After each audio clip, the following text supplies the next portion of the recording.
Alright, this is a more serious reaction video. It says Mikey Williams collapses after hearing his life sentence. Let's see what this video took about. High school basketball prospect Mikey Williams,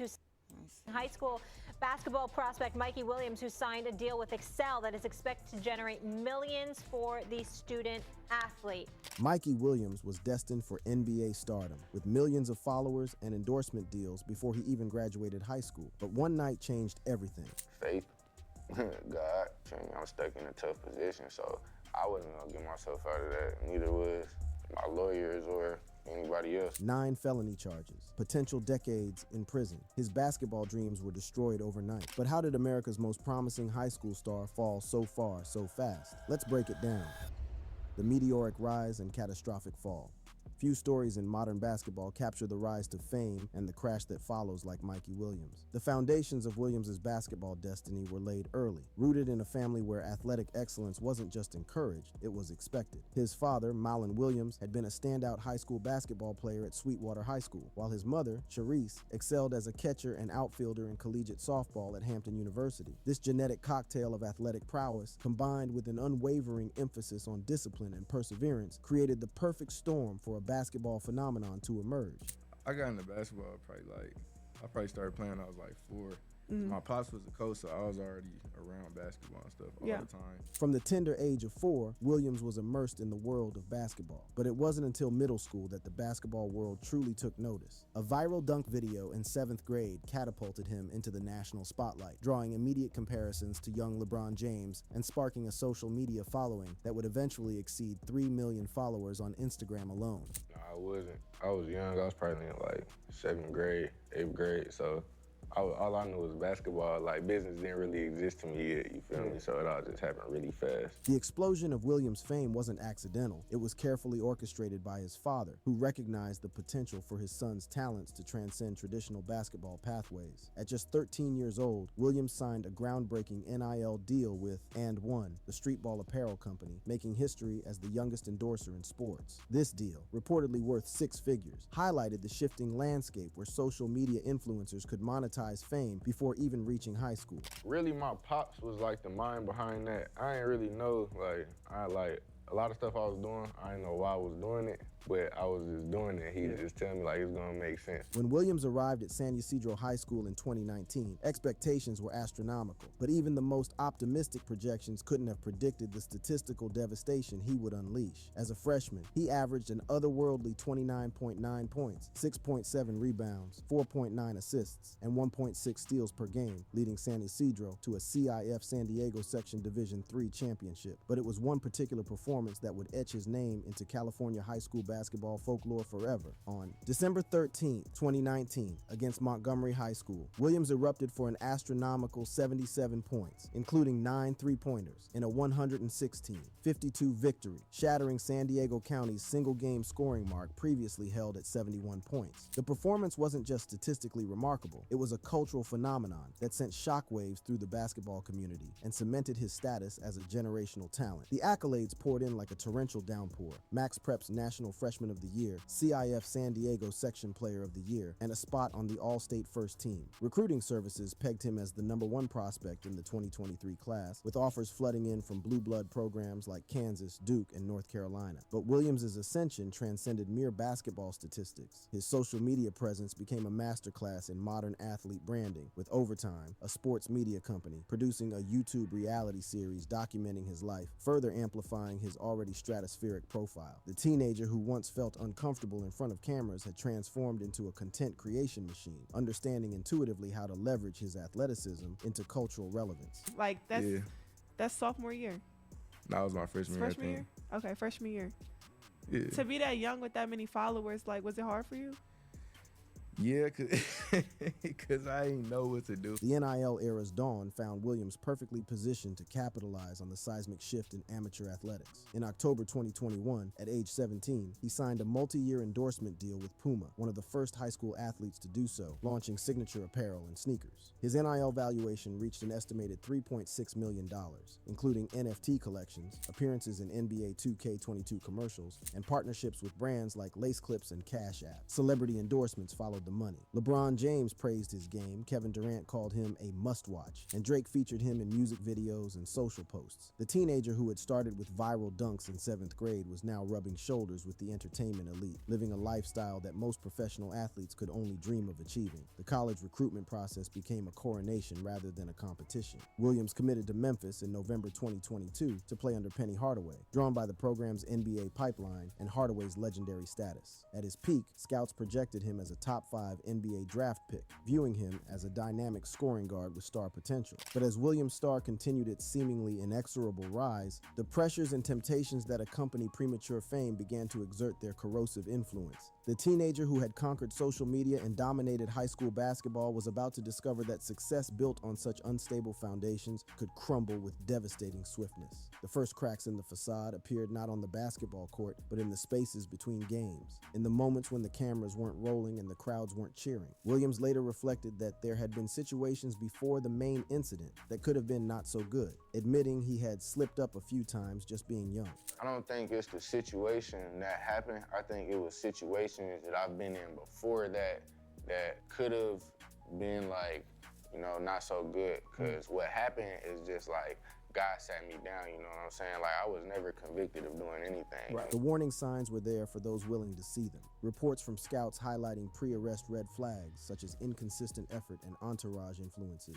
suggesting that the shooting incident would be symptomatic of broader issues rather than an isolated event. Then came March 27, 2023, a date that would forever divide Mikey Williams' life into before and after. At his $1.2 million home in Jamul, east of San Diego, what should have been a quiet Tuesday night transformed into a nightmare that would derail one of basketball's most promising careers and serve as a stark reminder of how quickly success can transform into scandal. At approximately midnight, an argument erupted with a group of uninvited visitors who had arrived at Williams' property. According to reports, tensions escalated rapidly, and as the group attempted to leave in a Tesla Model 3 containing 5 passengers, shots were fired, striking the vehicle multiple times but miraculously causing no injuries. The teenager who had spent years cultivating an image of controlled athleticism and social media savvy had allegedly lost control in the most spectacular and consequential way possible. The incident would mark the beginning of a legal odyssey that would consume the next year and a half of his life, transforming him from basketball prodigy to cautionary tale overnight. The legal nightmare and career devastation. The aftermath of that fateful March night would unfold with the methodical precision of a legal thriller, each development more damaging than the last to Williams's carefully constructed public image. On April 13, 2023, Williams was arrested by San Diego County Sheriff's deputies, facing an initial barrage of 6 felony charges that carried the potential to effectively end his basketball career before it had truly begun. The initial charges painted a devastating picture. 3 counts of assault with a semi-automatic firearm, 1 count of making criminal threats with a firearm, and 2 counts of firing at an occupied motor vehicle. Each assault charge alone carried a potential sentence of 9 years, meaning Williams faced the very real possibility of spending the prime years of his athletic career behind bars rather than on basketball courts. The basketball world reacted with a mixture of shock, disappointment, and disbelief. Social media erupted with posts from major outlets like at Bleacher Report garnering over 32,000 likes, reflecting collective surprise as fans grappled with the fall of someone they had watched grow up in the public eye. Commentators began drawing parallels to NBA star Ja Morant's gun-related suspension, dubbing it the Ja Morant effect, and worrying about a pattern of off-court troubles for young black athletes in basketball. Memphis coach Penny Hardaway, who had recruited Williams aggressively, issued a neutral statement. "We are aware of the situation and are gathering more information," while privately grappling with the reality that his prized recruit might never set foot on campus. The legal proceedings moved with agonizing deliberation, each hearing adding new layers of complexity to an already Byzantine case. Williams pleaded not guilty to the initial charges, but prosecutors weren't finished building their case. In October 2023, during a preliminary hearing that would prove pivotal to his future, additional evidence emerged that would only deepen his legal jeopardy. Judge Sherry M. Thompson Taylor ruled there was sufficient evidence for the case to proceed to trial, and prosecutors seized the opportunity to add 3 more felony charges, bringing the total to 9. The new charges included additional counts of making criminal threats and grand theft auto related to the incident, expanding Williams' potential exposure to over 30 years in prison if convicted on all counts. But they say they didn't see Williams firing a gun. The San Diego County Sheriff's Department says people were arguing about guests inside the house where Williams lived. No one was hurt in the shooting, Williams is out of custody on $50,000 bail. The weight of the legal proceedings began to take its toll, not just on Williams, but on his family and support system. In interviews, he would later describe the surreal experience of sitting in courtrooms watching lawyers debate his future while feeling powerless to influence the outcome. I feel like the people around me were more like scared. Like my pops would call me and he'll be, you feel me, stressing the whoop because he done been through it, you feel me? He didn't had to go through the same thing, and it's like he don't want you, like obviously he don't want me to go through it. Meanwhile, the commercial consequences of his legal troubles began mounting with ruthless efficiency. Puma, which had signed Williams to that groundbreaking, a multi-year footwear and apparel endorsement deal, severed ties with the embattled athlete, citing the pending legal issues as grounds for contract termination. Lace Clips, a sports technology company, followed suit in May 2023, with CEO Jonathan Nussbaum stating bluntly that Williams was not someone we will associate with our brand. The financial devastation was swift and comprehensive. Williams' NIL valuation, which had peaked at an estimated $3.6 million, plummeted as brands distanced themselves from the controversy. The teenager, who had been positioned to become one of the wealthiest amateur athletes in history, suddenly found himself stripped of the commercial partnerships that had defined his public persona. At Memphis, the situation grew increasingly untenable. Williams was indefinitely suspended from all team activities upon his arrest, effectively forcing him to redshirt his freshman season without ever playing a meaningful minute of college basketball. The athletic department, mindful of the university's reputation and NCAA compliance requirements, maintained a careful distance from their once prized recruit. Like at first, it was like I was in the gym every day, and then once I started going through what I was going through, like at Memphis, like the AD was tripping on me. He wouldn't let me in. I went back home, and I was like, man, it was about August or something. I just went back to the crib, and I was like, I started like going to the gym maybe twice a week, because that wasn't the main thing on my mind. It just one day it hit. The isolation was perhaps the most difficult aspect of Williams' ordeal. The teenager who had thrived on the energy of packed gymnasiums and the validation of social media engagement found himself cut off from the very activities that had defined his identity. Basketball, which had been his passion and his pathway to success, became a painful reminder of everything he stood to lose. The psychological toll was evident in his increasingly rare public appearances and social media posts. Williams later admitted that he had deactivated his Instagram account multiple times for months at a stretch, overwhelmed by the combination of legal stress and public scrutiny. The confident teenager who had once commanded millions of followers now struggled with the most basic aspects of public life. I would have, but actually, Kennedy, you told us not to deactivate our Instagrams, all that, yeah. Because I don't be liking to be on there for real. Build a website you love with Wix. For your words, create your brand.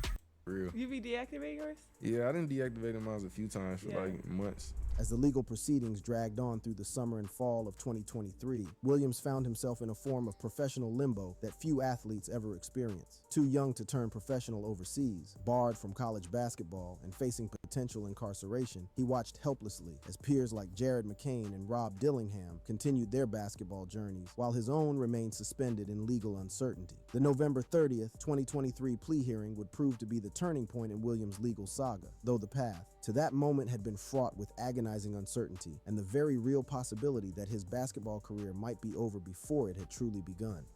The arduous journey back. The November 30th, 2023 plea hearing represented both an ending and a beginning for Mikey Williams, the conclusion of his most perilous legal chapter and the tentative first step toward reclaiming a basketball career that had seemed lost forever. Williams reached a plea agreement with prosecutors, pleading guilty to a single felony count of making criminal threats under California Penal Code Section 422, with the remaining 8 felony gun-related charges dismissed as part of the deal. The terms of the plea agreement reflected both the seriousness of the original charges and the possibility of redemption that still existed for the young athlete. Williams was required to complete anger management courses, cognitive behavioral therapy, gun safety classes, and 80 hours of community service, with the understanding that successful completion would result in the felony being reduced to a misdemeanor at sentencing. Faith, God, I'm stuck in a tough position, so I wasn't gonna get myself out of that. Neither was my lawyers or anybody else. It was really God. I just had to stay down because it didn't really hit me at first. You feel me? It hit me like a little minute into my little situation. It hit me, and then, you know what I'm saying? Like, that's when God really like was tapping on my shoulder. Like, you feel me?